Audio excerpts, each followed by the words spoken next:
Bonjour, bonsoir, ça dépend RO Rolanda Bisso, c'est bien moi votre humble serviteur Dave Tebra.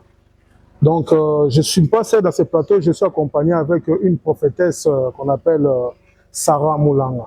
Mais là, on a reçu un s'abonner massivement à la chaîne, il y a prophétesse Sarah Moulanga. Mais on a reçu un mimicho na mutazana sima ya caméra et pas Caleb. Achelanga juste image moko. Image en a sur yangote, mais juste après image, ne na la prophétesse Mouton Nazana Katinae Awa, na Katia plateau na biso. Merci beaucoup, l'homme de Dieu, l'apôtre Moïse. Il y a quelque chose qui na réseaux sociaux, qui ça les baise apôtre Moïse, qui a lobby 2026, moi si nous surtout ya koleka. Côté ya dope ko sakola la kili mabe. Bon, c'est quelque chose que nous posons beaucoup de questions. Comment apôtre Moïse a maudit toutes les femmes, tandis que dans son propre ministère, il y a des prophétesses dont tout le monde prophétesse Sarah Mouyangazawana. Et là, on est ko éclaircir par rapport à cela. Merci pour la question, que mon Dieu vous bénisse. Amen. Dans laquelle qui ba salenza mais nyonso ya ba cité en général. Bateau bazana kacha ba baise parce que le lot toujours reconnaître le ministère ya Mamolangi. Mamolangi atikala ko sala baise te pona yeba. Toujours reconnaître le ministère ya Maman Viko. Atikala ko sala baise te pona yeba. Nous reconnaissons le ministère ya basi. Vous se comprendre? Mais basio ya ba baise, basio ba ya biloba loba. OK. Le lot vous me dit dans mon ministère, je peux te donner un exemple. J'ai ma fille prophétesse Sarah Moulanga. Oya mukolo basara zembalo ya mukolo. Mais la fille là, moi j'étais étonné. Maman moko baya na église c'est en pleine kilt. Maman ba uti hôpital ba déclarer que moi na kufi na libumu. Maman na zemi déjà 9 mois et zo kende vers 10 mois. Moi na ninga na kate pendant 1 mois na libumu. Ba kenda c'est-à-dire ayeba kité. Ba kuti moi na sa kufa ki déjà na libumu. L'enfant était déjà mort. Baké d'échographie babi moi naza kokufa ezo senga nini il fallait basa la maman critage babimisa parce que bembende tikala. Lorsqu'ils sont venus à l'église j'ai prêché na sisi côté j'étais tellement fatigué na moni famille ezolela maman ona na zemi akanginga na makolo papa botikanga. J'entendis la voix de Dieu qui me dit ibenga prophétesse Sarah Moulanga yebisa ya zo maboko na ye a imposé maman na libumu assemblée. Et moi quand le Seigneur me dit quelque chose nazaka na doute. Directement, j'ai appelé ma fille, j'ai dit, le Seigneur me dit, nous imposer na liboum. Lorsqu'elle a commencé à prier, après 5 minutes à prier, l'enfant commençait à bouger la case à liboum. Wow. C'était sur place instantané. Wow. C'est-à-dire, je reconnais le ministère de ma fille là. C'est-à-dire, à moi, nous sommes encadrés bien, lobby a épaté Mouki. Elle a la grâce de la guérison. Et puis, elle a le don de prier. Quand elle prie, tu sens la présence de Dieu. Lorsqu'elle prie pour toi, même aux adina caninifobiques. C'est-à-dire, moi, je reconnais ministère, il y a mon anangana Sarah Moulanga. C'est-à-dire, c'est un ministère qui est fort. Vous se comprendre. C'est que moi, je peux dire quand on a bateau, balandaraye, pas passer confiance, pas bengaye, ou à tozana kaya neuni kozana na tembete. Parce que moi, na sia koufi na libu. Ba sale échographie na yano. Ba sale échographie na 7e rue hôpital Morozawa. Ba confirmer que moi, na sia koufi. Ils sont venus avec leur foi pour me voir. Mais tellement que Naftali et le Seigneur m'a soufflé, appelle ta fille qu'elle prie. Et lorsqu'elle a fait ça, il s'est passé un miracle instantané. L'enfant commença à bouger dans l'ibou. Sur place, Bakimi, Bakotimi, Tukaba, qui est une échographie. Bazoto na bango, mais ezanini parce que Boutia wa mwana to mona kia ukufa. Bosali nini pona mwana zo azong. Et aujourd'hui, maman na bota mwana zali. Donc, na kokyo ministère ya ba maman te, mais tozobo ande ba maman ya ba base, ba maman ya ko créer aleki na TV, c'est-à-dire ko créer ba base pour na baza toujours na actualité. Oh, musala nzambe senga ka base te. Musala oyo zo sala nde ko imposer na mitema bato. Musala oyo zo sala nde ko linga bato basani ba linga yo. Wow. Bonjour Maman Sarah. Bonjour papa. Bonne santé. Bien par la grâce de Dieu. Bon ministère. Ministère ezo kende bien en tout cas nzambe azobatela azosala bisongolu malgré kande tolobaka na musala nzambe ba difficulté complications ezangaka te, mais moi je bénis Dieu parce que malgré les combats il nous fait toujours du bien et il fait grâce. Merci. Ok, avant juste on a quand on a question concernant image de toto la biso mi balé. Nangaki juste un peu na pesa na yeba non. Ba programme ni nango boza nango na mois de février, mois de mars na ebité celui ba programme moko ezali okoki ko pesa biso. Oui, tu as un programme moko très spécial, c'est dimanche. Tu as un programme où il y a Sainte-Seine à l'église, la restauration, où ils ont mis na Kassavoudou. Donc non loin il y a béni les visionnaires, bandeko balandaka biso. Nazo invité Bino Boya, et ça culte moko spécial à ne pas rater, à ne pas manquer. Venez nombreux car Dieu sera là au rendez-vous et Dieu ne manquera pas de nous faire du bien. Et après ça, la semaine qui commence, tu as un programme moko ya kokende Braza, toko ti Point Noir, après Point Noir to Zongi, Kinshasa, après Kinshasa toke Lubumbashi. Na Lubumbashi tozo kende po na ko implanter.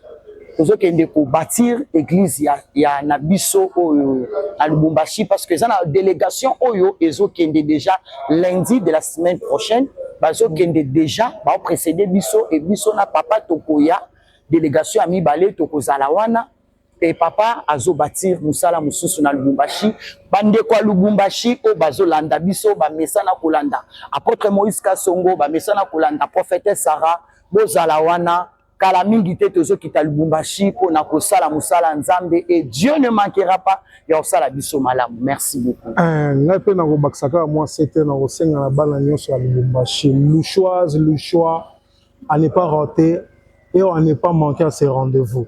Donc je crois déjà première semaine il y a mois il y a février déjà l'apôtre Moïse Kasongo notre délégation ne mobimba bakoza déjà na Lubumbashi. Sans plus tarder, maman Sarah, je crois dernièrement, en l'année 2025, Tolandaka Moussa Nzambe moko na maman Joël Kabasele, alobaka concernant ba sengi na ba jeune fille nyonso bako ko senga bako ko bala ba pasteur te. Et subitement tout monde qui l'apôtre Moïse Kasongo koloba était à maudire moi signons so oyo akomata na chair na 2026.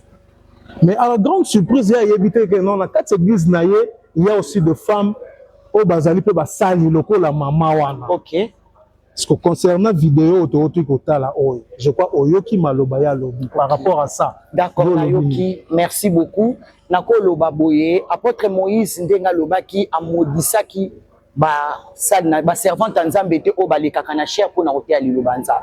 Au fait abeta ki sete pour na koloba eza na ba prophétesse et puis ba sal na nzambe ya basi o balekaka juste pour na kosala ba baise pour na luka moi ba succès moko boye ba lokumu moko boye. C'est dans ce sens là nde aloba ki ngai na ministère ya basi o bayaka na forme wana akoraka na bangote. Parce que ce qui a maudire c'est qu'à me dire bisopé. Alors moi je voulais dire à l'oba quitter que à quoi kana ministère à basité non. Bref ane que bisoba na epe toza basi to le kaka na chair to teyaka to prophétisaka. Donc pour dire que il croit au ministère des femmes. Donc biso na kata communauté basipe baza o bateyaka bisope to teyaka. Alors cela n'empêche pas ebeten sabatu li bakute parce que zana batu belé bandenge bayoka ki ba misusu ba interpréta ki na lolenge na bango. Donc ça ne veut pas dire que apôtre Moïse a boya ministère à basi non, même pas parce que ngana na communauté naï. Donc je suis une servante de l'Éternel confirmée, je prêche et j'ai na moderaka donc je fais tout à l'église. Donc pour dire que Andimaka ministère Yabasi, merci beaucoup. Ok, merci beaucoup maman. Nakosenga na butunyo so azali kolamba biso toujours s'abonner toujours na Sarah Moulanga TV. Pour ne pas rater et le rognon sort. Notidan au boss on a demandé justement crochet wana. On va appuyer non pour rater à ta notification mon côté. Maman Sarah. Oui, papa je. Ma question est zaza nanga ka belé mais na ko trigger juste moi quelques-uns. Maman Sarah nangena yeba vraiment. Je crois oza na kata ngumba na biso ya Kinshasa to fani biso na ville ya Kinshasa. Ezali flow moko ezali ko salema partout. Presque na pona pas na bino ba basai na nzambe.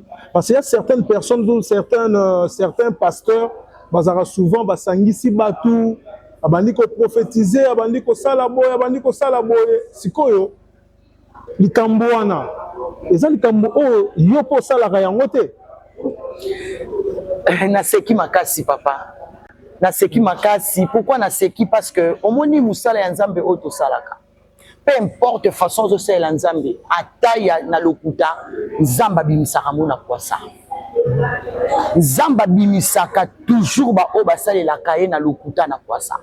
Tôt ou tard, ata lelo te, ata un jour, nzamba bimisaka toujours basale na nzamba lokuta.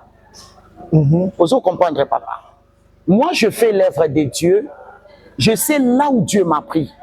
Nzamba uti nanga musika. Nous avons passé des temps de sacrifice à Kolukanzambe.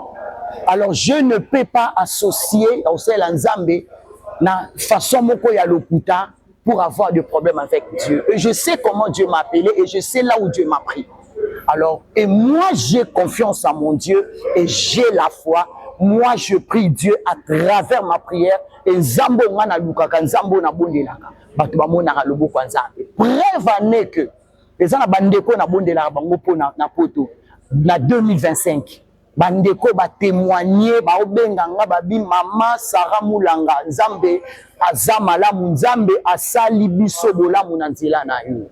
Et il y a des prophétesses et il y a des hommes de Dieu vrais et authentiques. Oh les lois prophétisées pe Nzamba asali assemble po na mutu pe loboko Nzambe talisami. Moi je suis fier de la grâce que Dieu a mis en moi.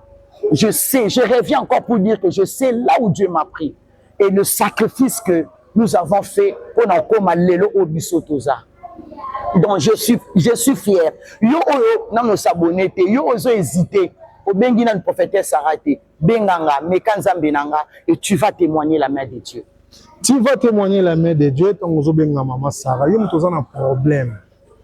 Yo mtoza na problème. Yo mtoza na malade incurable, sida. Au cancer, myome, ceux qui ni maladie, ceux qui ni yango, n'hésite pas, il y a la prophétesse Sarah. Juste un numéro où ils affichent na ban, il y a écran na yo. Maman Sarah, ce comment qui na tout na question les par rapport maloba o yo tata na yo a otaki kolo. OK. Hein? Parce que c'est rappelé il y a na mal vidéo to ti ko tala na yo maloba na ye alobi que non, il y avait une femme au azaki enceinte, témoin na kufi. Ça sali yango tongana ngaki na yeba to bandeko o baza kuna o bazotala biso ba yeba ezalaki ka kabal te montage mo bosala ki yango juste pour ozwa base na seki lisusu. Nous avons un Dieu puissant et puis nous avons un Dieu réel. Et j'ajoute encore un Dieu fort. Un Dieu fort, un Dieu qui agit. Donc Nzambo asalaka. Cette femme là quand des papa nanga lobi. Cette femme là est venue na ba douleur, ba complication ma casse à hôpital ba ebisi qui pas moyen. Donc moi na ningana kalisusu te na libumu ayo kakate moi donc ba bâtiment du cœur à moi. Mais et ça en plein culte baye. Quand le culte est fini baye kokoya na makolo à papa. Il y a apôtre Moïse Kassongo azolela. Et tellement je dis toujours que papa nanga za toujours dans oreille prophétique. Nzamba yebisi benga mwana no Sarah abondela. Naloba toujours Sarah Mulanga parce que tous amis balé. Tous na Sarah ya Obem, prophétesse Sarah Ochomala et moi je suis là, prophétesse Sarah Mulanga. Et libota wana mama wana zolela et tangu Nzamba yebisi apôtre Moïse Kassongo benga mwana na yo Sarah Mulanga prophétesse Asambela. Et c'est quand le père m'a appelé na approché na zu huile nanga ya huile la fire na zu maya fire na simbi na sandwich. J'ai déclaré au nom de Dieu de mon père na bengi Nzambe na pakoli huile na libumu ya mama na belisi maya fire. Nzamba komi ko se manifester et subitement mama komi oganga mwana komi koningana na libumu. Or ba yebisa que mwana za déjà ya kukufa. Non, Dieu est là. Nous avons un Dieu puissant. Nzamba salaka papa à travers basakoli o balukake na bosolo. Mama wana komi koyoka mouvement pour votre information, je bénis Dieu, c'est un témoignage fort. Et cette dame là abota. Moi nazali. Nous bénissons Dieu pour ça. Nzambe asalaka papa, Nzamba basakoli a vivant pe azaré. OK, merci. Bon, nous sommes presque déjà à la fin de notre émission. Maman Sarah. Oui. Tu as la caméra. oza juste en face na yo. Hein? Moi liloba o s'adresser na bandeko oyo aza pe na problème. Oui, nazoloba bandeko oyo nan basabone te, basabone na chaîne ya Sarah Moulanga TV. Abonne-toi et appelle-nous na numéro Ezawana. Nous allons prier et prophétiser pour vous. Nous avons un Dieu vivant. Biso toi na lo côté auto sangisara nzambe tozaka na prière parce que la prière c'est la solution à tous nos problèmes.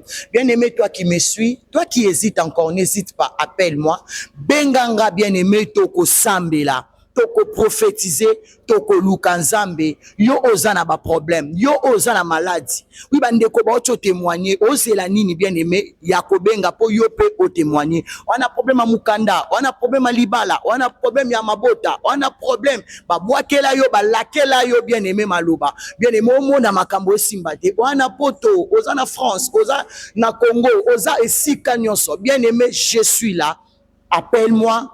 Nous allons prier et Dieu va se manifester puissamment. Que Dieu nous bénisse. Merci beaucoup. Merci beaucoup maman. Nzambe akosala. Nzambe akosala kaka toujours. Hein? Yo mtoza na problème ko hésiter te ko benga maman Sarah. Aza dispo 24 heures sur 24. Hein? 24 heures sur 24 aza dispo loba sauf que nous peut-être que non obengi ayambi yo te na kosenga non juste tika juste un message. OK. À cause de la peine, à un moment où on peut passer, Azali maman, Aza moi si, dans cause de Aza occupé, Azo salaboye, moi le comment boye, donc et c'est un moment où aya ko rappeler, donc na osenga na yo mutozo la nanga la minute oyo, benga maman Sarah, yo mutozo na problème, ça très sérieux, ça ko déranger, surtout ana, hein, elle est toujours dispo pour na koyamba, et bien na osenga na bino oyo, à s'abonner dans la chaîne ya Sarah, prophétesse Sarah te. À s'abonner. Ciao. Ciao, que Dieu nous bénisse.